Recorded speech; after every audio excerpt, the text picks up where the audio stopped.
صبا قمر نے بھارتی streaming website Zee5 پر آنے والی اپنی web series mister and missus Shamim, جس میں اداکار نعمان اعجاز ان کے ساتھ مرکزی کردار ادا کر رہے ہیں، کے بارے میں بات کرتے ہوئے کہا کہ سیریز میں مسٹر شمیم کا کردار لوگوں کی توجہ ایک اہم موضوع کی جانب مرکوز کروانے کے لیے بنایا تھا اور امید ہے کہ لوگوں کو تھوڑی سمجھ آئے گی۔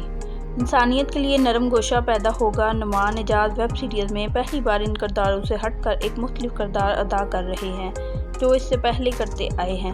صبا قمر نے نعمان اعجاز کے کردار مسٹر شمیم کے بارے میں کہا، شمیم خواجہ سرا نہیں، لیکن تب بھی وہ لوگوں کے لیے نارمل نہیں ہے۔ شمیم میں تھوڑی نزاکت ہے، جیسے خواتین میں زیادہ رہنے والے یا جیسے 4 بہنوں کا بھائی ہو۔ آپ کے سرکل میں کوئی نہ کوئی ایسا کردار ضرور ہوتا ہے۔ صبا نے کہا، چاہے کوئی بھی خواجہ سرا ہو یا بظاہر انداز میں ایسا ہو، ہر ایک کی عزت ہونی چاہیے، لیکن ہمارے معاشرے میں ایسے لوگوں سے امتیازی سلوک روا رکھا جاتا ہے۔ صبا قمر نے کہا کہ وہ اس ویب سیریز میں ایک ایسی لڑکی کا کردار ادا کر رہی ہیں جو ایک خوششکل اور مردانہ وجاہت سے بھرپور مرد کی محبت میں گرفتار ہو جاتی ہے، لیکن بعد میں اسے احساس ہوتا ہے کہ محبت یہ نہیں، حقیقت تو کچھ اور ہے۔ محبت کیا ہے، وہ امینا کو شمیم سکھاتا ہے۔ انٹرویو کے دوران صبا قمر نے اپنے سپر ہٹ پروجیکٹ باغی، جو کہ social media star Qandeel Baloch کی زندگی پر بنایا گیا تھا، کے بارے میں بات کرتے ہوئے کہا کہ قندیل کے کردار کو میں نے اتنا دل سے کیا کہ وہ کرنے کے بعد میں پورا 1 سال کچھ کر نہیں سکی۔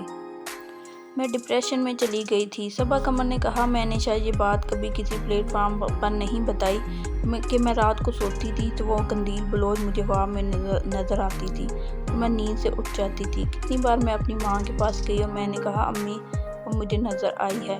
صبا قمر نے کہا، یقین مانیے میرے رونگٹے کھڑے ہو جاتے تھے جب وہ مجھے کہتی تھی کہ مجھے انصاف دلاؤ۔ پھر میں نے اس پروجیکٹ کو بہت دل سے کیا۔ اداکارہ صبا قمر نے کہا، شروع میں جب میں نے باغی پروجیکٹ لیا تو میں اتنی سنجیدہ نہیں تھی کہ چلو یہ تو ہٹ ہے، دنیا قندیل کو دیکھتی تھی، پسند کرتی تھی، لیکن جب یہ سب ہونے لگا میرے ساتھ تو پھر میں نے اس کو ذمہ داری سمجھا کہ مجھے صحیح سے اسے لوگوں تک پہنچانا ہے۔